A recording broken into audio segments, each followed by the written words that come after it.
This is a work of fiction created for entertainment only. Any resemblance to real people or events is purely coincidental. Viewer discretion is advised. I never expected my wedding day to end with blood on the floor and police tape around the church. I also never expected to find out that the woman I was about to marry had killed my ex-girlfriend weeks earlier and hidden her body in our basement. Subscribe for more stories like this. My name is Daniel Reed. 10 years ago, I honestly thought I was the luckiest man I knew. I had a decent office job, a small house just outside the city, and a fiancée, Laura, who seemed to fit perfectly into every empty space in my life. We were a few months away from our wedding when everything started to fall apart. Although back then it all felt like little things. Cracks I kept pretending not to see. Before Laura, there had been Sophia. Sophia was my first big relationship, the kind that brands itself into you whether you want it or not. We met in college and spent 3 chaotic years together. She had that kind of presence that filled an entire room. She was intense, funny, sharp, and at the same time demanding and easily jealous. Our relationship was built out of extremes. When things were good, they were incredible. When they were bad, they were a disaster. We argued in public, made up in private, and repeated that cycle until it finally broke us. The end was ugly enough that we both swore we were done for good. There were raised voices, accusations, smashed objects, and a door that closed hard enough to rattle every picture frame on my walls. After that, I told myself I would never go back to that kind of chaos. By the time I met Laura, I had turned that whole period of my life into a closed chapter. Laura was everything Sophia hadn't been. She was calm, soft-spoken, and methodical. She remembered appointments, paid bills on time, and made lists for everything. She was the first person who made me feel like a future was something that could be planned, instead of survived. We met at a mutual friend's birthday party, started talking, and kept talking. Less than a year later, I moved into her place, a small white house with a crooked mailbox, a narrow kitchen, and a basement that always smelled vaguely of damp concrete and old dust. Another year after that, I proposed. She cried and said yes, and for a while my life felt stable in a way I wasn't used to. From the outside, everything looked almost boring in the best possible way. A steady relationship, a planned wedding, predictable workdays. Inside, small issues started to surface. Laura had a tendency to get uncomfortable whenever my past relationships were mentioned. She was particularly curious about Sophia, how bad things had really been, whether we still talked, whether I ever thought about her. I tended to dodge those questions. I kept saying the past was the past, as if refusing to talk about it made it less real. The first real fracture came in the form of a late-night notification that it was a Tuesday. I remember that because Tuesdays were the most uneventful day at work, and that evening had been exactly as bland as the rest of the week. Laura had gone to bed early. I was half asleep on the couch with the TV murmuring in the background when my phone buzzed. Without thinking much of it, I picked it up, expecting some spammy mail or random app alert. Instead, I saw a name I hadn't seen on my screen in years: Sophia.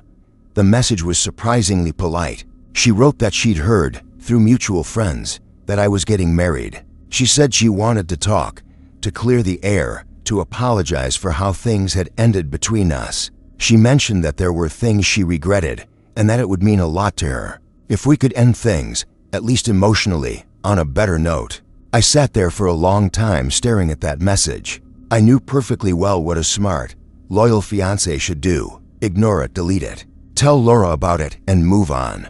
Instead, I told myself a neat little story about closure. I convinced myself that it was mature to respond, that this was just a way to permanently seal off an old chapter. I answered her. That was the first wrong step, the first stone dislodged from the landslide that would follow. At the start, the conversation stayed on the surface. Sophia asked how I was doing, how work was, how my family was. She congratulated me on the engagement. I kept my answers short but friendly. Over the next couple of weeks, the messages became longer, more personal. We reminisced about old places, stupid arguments, random memories that only the two of us shared. The late-night timing of those messages said more than the words themselves. I still told myself it was harmless, that I was only being polite. I didn't tell Laura. I didn't want to see her reaction. so I decided she simply didn't need to know. The second real fracture was agreeing to see Sophia in person, one Saturday, when Laura was scheduled to spend the day with her parents in a neighboring town. Sophia suggested we meet just once. She framed it as a final conversation in a public place. Nothing secretive or dramatic, just coffee and closure. I hesitated, but a part of me wanted to see her, if only to convince myself I had truly moved on. I carefully avoided imagining how Laura would feel if she knew. We met at a quiet coffee shop downtown. When Sophia walked in, it felt like being pulled backward in time. She looked older, a bit tired, but still undeniably herself. The conversation started off stiff, full of awkward small talk and polite questions. It didn't stay that way for long. Old rhythms came back on their own. We ended up talking for hours, revisiting the rise and fall of our relationship, admitting to mistakes we'd been too proud to acknowledge back then. There was a dangerous comfort in how easy it felt. Later that night, I made my third mistake. Instead of telling Laura about the meeting, I lied by omission. When she asked how my day went, I described errands and small things and left out the one event that actually mattered. The worst thing was how easily the lie slid out of my mouth, like I'd been practicing it. What I didn't know at the time was that Laura had already started to notice changes. She was the kind of person who paid attention to details. She knew my usual patterns and noticed when I suddenly became more protective of my phone, when I started staying up later after she went to bed, when I came home once with a scent on my clothes that wasn't hers and didn't match anything we kept in the house. From my side, there was one more massive mistake still waiting. A few weeks after that coffee, Sophia suggested meeting again. This time, it didn't stay as just coffee. I wish I could pretend I was drunk or out of my mind, but the truth is I knew exactly what I was doing when I crossed that line. I went to see her again, alone, and I cheated on Laura. It happened quickly and messily and left behind a kind of guilt that felt almost physical. The next morning, when I looked at myself in the bathroom mirror, I could barely meet my own eyes. I told Sophia it had been a mistake, that I loved Laura, that the wedding was still happening. She accepted that quietly, at least on the surface. Before I left, she mentioned that she might want to attend the ceremony just as a guest in the back, just to see me move on in a concrete way. I should have refused immediately. Instead, I took the coward's route. I said it might be complicated, but didn't clearly say no. When she asked again later by text, I let it hang in the air rather than shutting the door firmly. By then, Laura was done pretending she didn't see something was wrong. In the weeks leading up to the wedding, she grew more withdrawn. There were moments when she watched me with an expression I couldn't read. On the surface, she talked about guest lists, flower arrangements, and last-minute details. But there was a weight behind her eyes that hadn't been there before. I told myself it was just wedding stress, nerves, the kind of pressure everyone felt before a big life event. I didn't allow myself to consider the possibility that she knew far more than she was saying. The day before the wedding, we stayed at her parents' house. Tradition dictated that we spend the night separately, so I slept in the guest room while she shared her old bedroom with her sister. Everyone was overly cheerful, trying to keep the mood light. The house felt claustrophobic.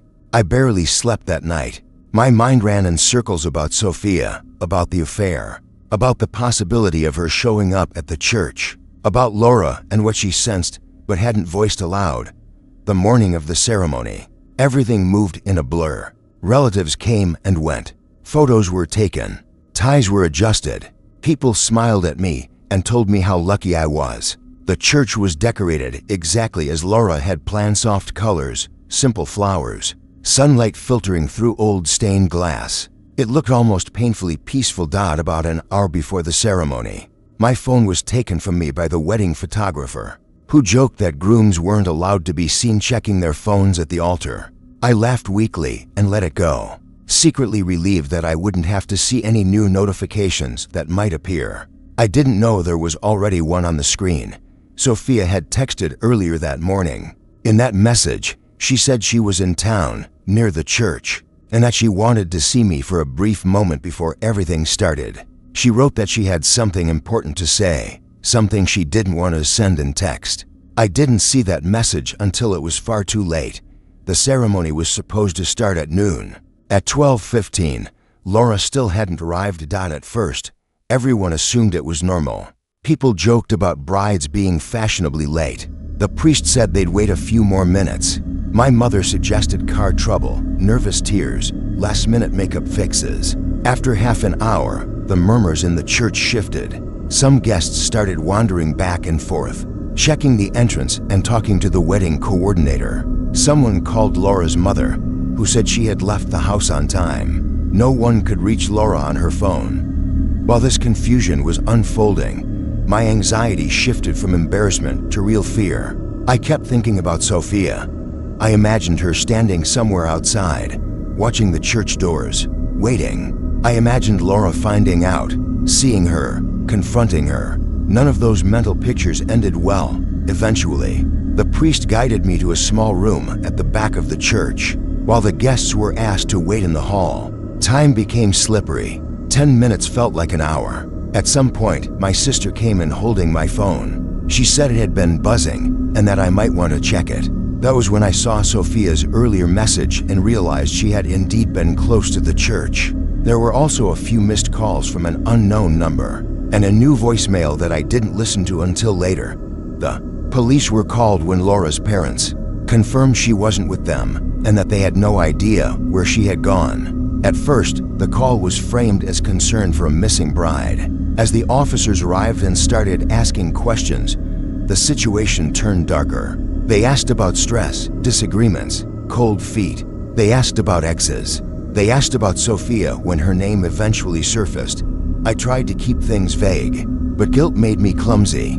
The investigators quickly understood that there was more between Sophia and me than just an old friendship.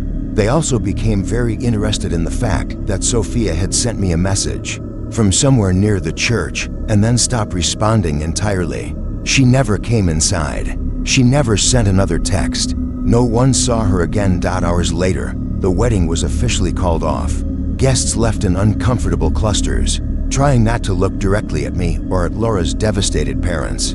I went back to the house alone that evening, hollow and exhausted, convinced I had just watched my relationship collapse under the weight of my own dishonesty. I thought the worst thing that had happened was that my fiancé had disappeared on our wedding day. I was still wrong. The next day, the police came to the house. They wanted to look around, they said, just to rule things out.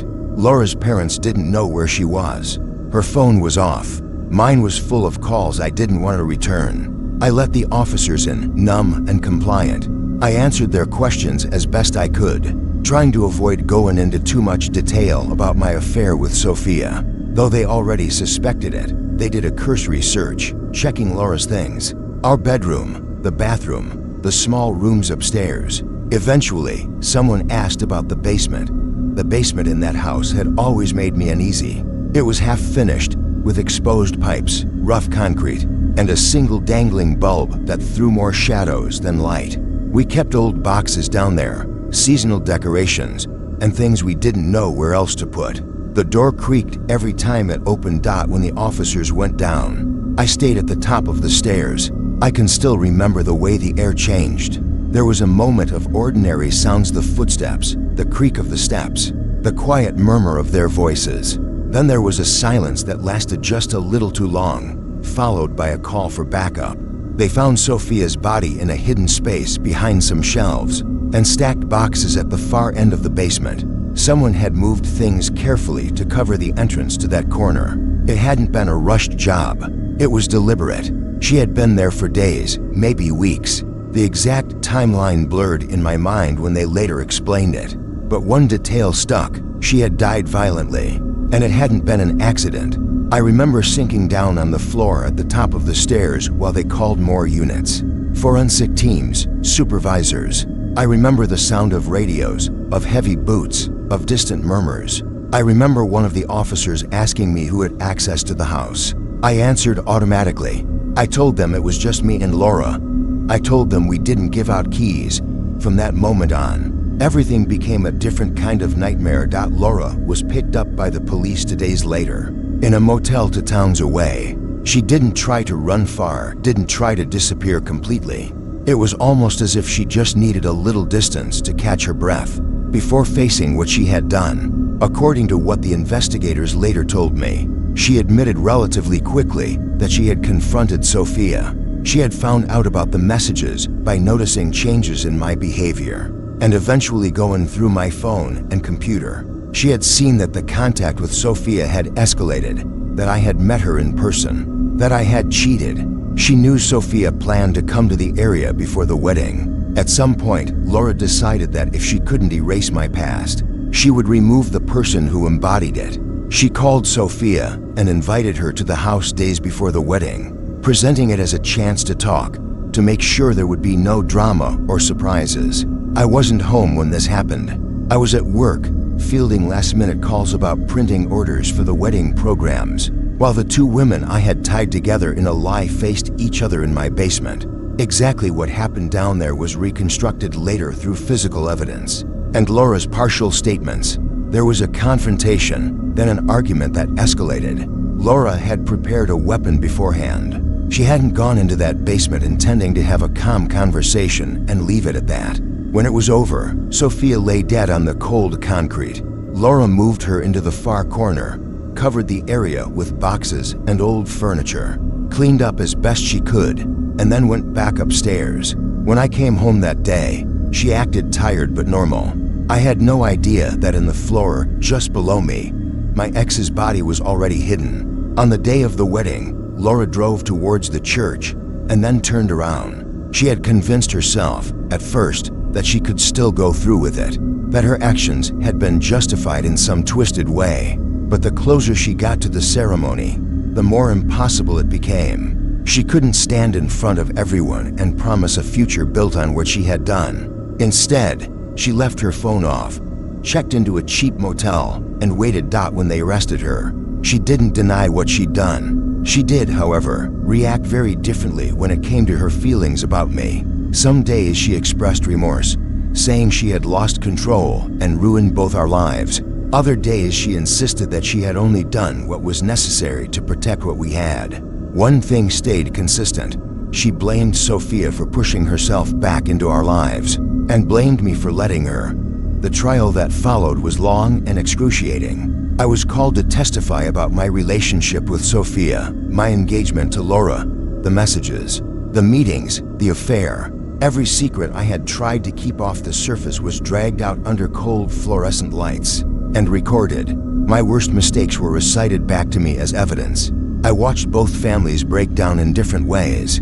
I watched Laura sit there, sometimes numb, sometimes quietly crying. I watched photos of the basement projected on a screen and tried not to be sick. In the end, the jury found Laura guilty of murder. The planning, the luring, and the attempt to hide the body all counted heavily against her.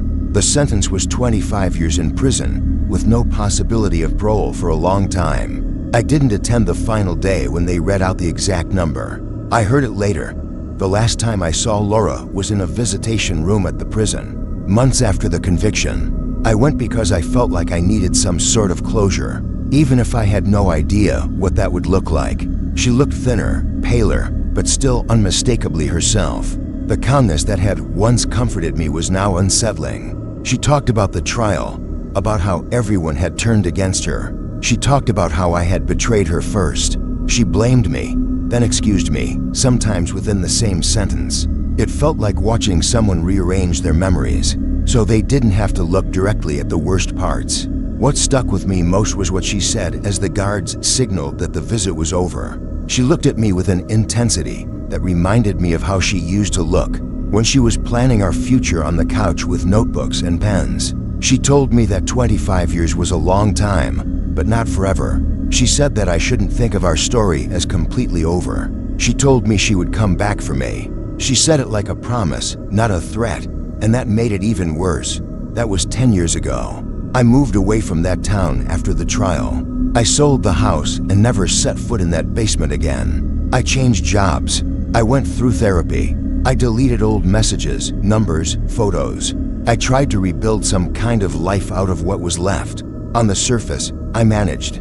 People who meet me now would never guess what my 20s looked like. But some nights, especially near the anniversary of the aborted wedding or the day they found Sophia's body, I wake up convinced that I can hear footsteps above me, or the creak of that old basement door in a house I no longer live in. I sometimes check my mail and half expect to see a letter with handwriting I recognize. I count the years without fully meaning to, doing the math on how long 25 actually is and how much of it she has left. I know, rationally, that she can't reach me right now. She's still behind walls and fences and locked doors. But the part that keeps me awake is simple. She was willing to kill someone out of jealousy, and then stand in front of me pretending nothing had happened. She was capable of doing something truly monstrous and making it look like our life was normal. If she could do that once, I have no trouble believing that one day, when the years run down and the doors finally open, she might walk out with the same calm expression she wore when she was planning our wedding, and decide that the story between us isn't finished. And if that day ever comes, I'm not sure if I should be more afraid that she'll want to punish me, or that she'll still think what she did was all in the name of love. Subscribe for more stories like this.